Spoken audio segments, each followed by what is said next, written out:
Over the years, we've used many creative ways to raise money for Kisumu children.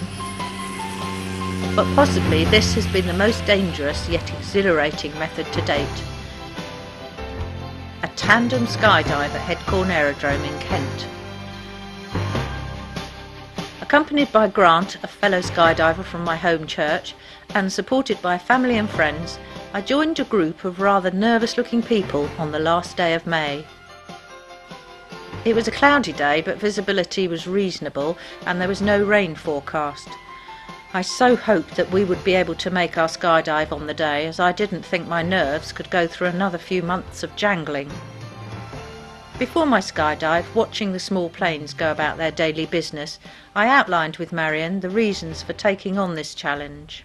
Well, hello Alison. Here we are at last at Headcorn Airport, day you've been looking forward to. Yep. Can you tell us please, why are you going to do this skydive?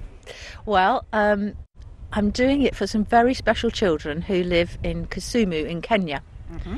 I work for a very small charity called Kisumu Children Trust, and we've built an orphanage on the edge of Lake Victoria, which is just on the outskirts of Kisumu, and there we have got at any one time about 50 children who we look after. Some of them are in the home and some of them are in the community.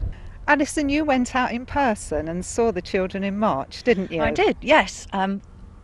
Just about 3 months ago, my friend Karen and I went out to Kenya and spent a fortnight with the children. All of the children that we help have had a lot of sadness in their lives and a lot of hardship too. And surprisingly, they are amazingly happy. They are very hard-working and they are very grateful. In fact, they're wonderful children. I was out there in March visiting the home, and we had an amazing time. And yes, we spent the time with the children and trying to work on things, improve them in the home. And Karen spent hours and hours playing with the children, which was wonderful. She introduced them to all sorts of games and toys. It was brilliant. If you ask me really why I'm doing this skydive, I think in the UK we have an advertisement, and the strapline for it is "because you're worth it." And in my mind, and the mind of many people in the UK, and certainly in the mind of God, I want to say that these children are worth it. You are worth it. And this is why I'm doing the skydive, that we can give you more support. Have you ever done anything like this before? And are you a little bit scared? Yes, I am scared, and I'm even more scared having had the briefing, because I don't know if I shall remember to do everything, but we'll see. The only thing I've done in any way similar is parascending off the back of a boat, and that was in Corfu, but it was over 20 years ago, so I'm a bit older than I was then. Alison, what does your family think of you doing this skydive? Are they surprised? I don't think so. They've been really supportive. My son Seb and his wife Gemma have kindly paid all the costs involved in doing the skydive, so that all the money can go to the children. And Alicia, their 1-year-old daughter, actually texted me this morning to wish me luck, so that was lovely. My husband and my mum are here watching, and my friend Karen, who came out to Kenya with me in March. And I know that you have a friend who's accompanying you today and also doing a skydive. Yes, I've got a friend called Grant Vipers from Kings Hill Christian Fellowship. Yay! And he's always wanted to do a skydive, so he's kindly doing one today and helping raise money for Kisumu Children Trust. Can you tell us, Alison, how much have you raised so far, and how is this going to help the children? Well, we've got over £2,000 so far, and I'm hoping that we could make £3,000. The money will go into the general funds that we have for running the home in Kisumu. While primary education is free in Kenya, you still have to pay for uniforms and books and all the accessories.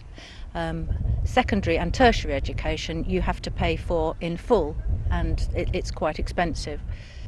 Inflation has shot up, particularly over the last year in Kenya, and everything is very expensive there now. Having said that, £3,000 will go a long way in Kenya, and £3,000 will look after 3 children for a whole year. Thank you, Alison. It's really helpful to know how a relatively small amount of money can make such a big difference for the children in Kisumu. Thank you, Mary. It wasn't long before we were called to get kitted up. I was doing a tandem skydive, which meant that I was attached to my instructor, Chris. He was wearing a parachute, but assured me that all would be fine. There was an air of excitement and apprehension as 12 of us squashed into our brightly coloured Cessna Caravan aircraft.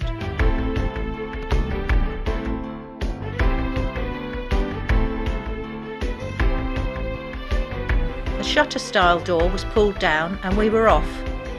I have made hundreds of flights before, but never in a plane as small as this. It was certainly not business class, not even economy, but nevertheless it was tremendous fun.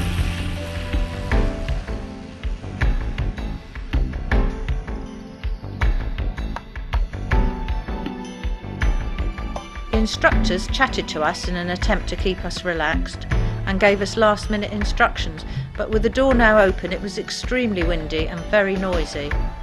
Then my friend was sitting on the edge of the door frame, and before I could shout "good luck," he was gone, sucked out into the blue. And then suddenly it was my turn to crawl on my knees to the door and dangle over the edge while my instructor counted to 3, and we were off, free falling at a speed somewhere between 120 and 140 miles an hour. I felt surprisingly calm, but it was also simply exhilarating.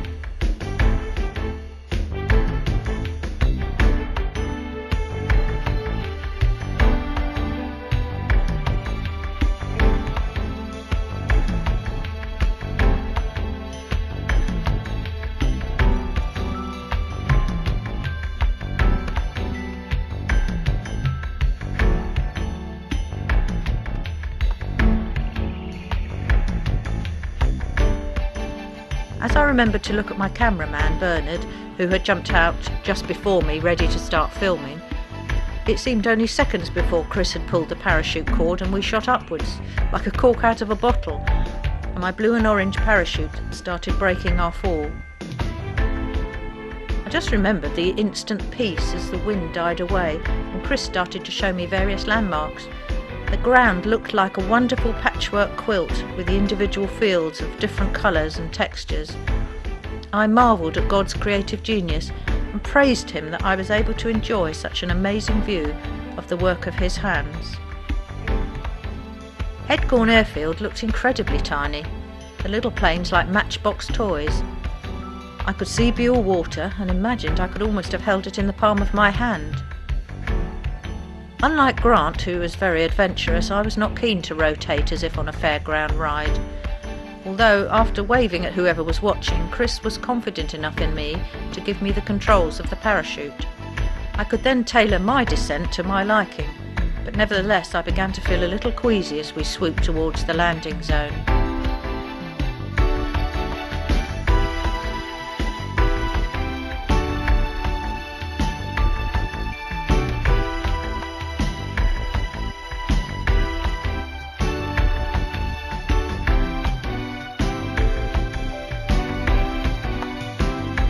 I landed gently, sitting on the grass, but with the parachute still attached and the wind getting up again, it was a while before we could disengage ourselves from the harness. I remember sitting there, feeling dazed, grateful, relieved and pleased with myself, all wrapped up in one bundle of emotion.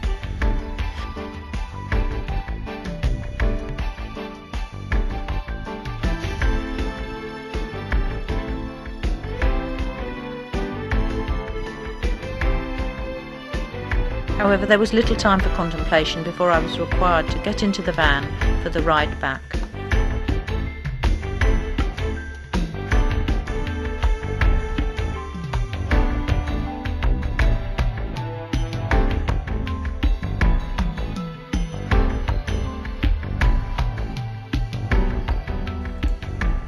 My first words to Cherry Briley were, "I'll be running a jumble sale instead next year." Would I do it again? Yes. Do I want to take up skydiving as a hobby? No. Do I have any future plans for raising money? Well, wing walking looks quite exciting.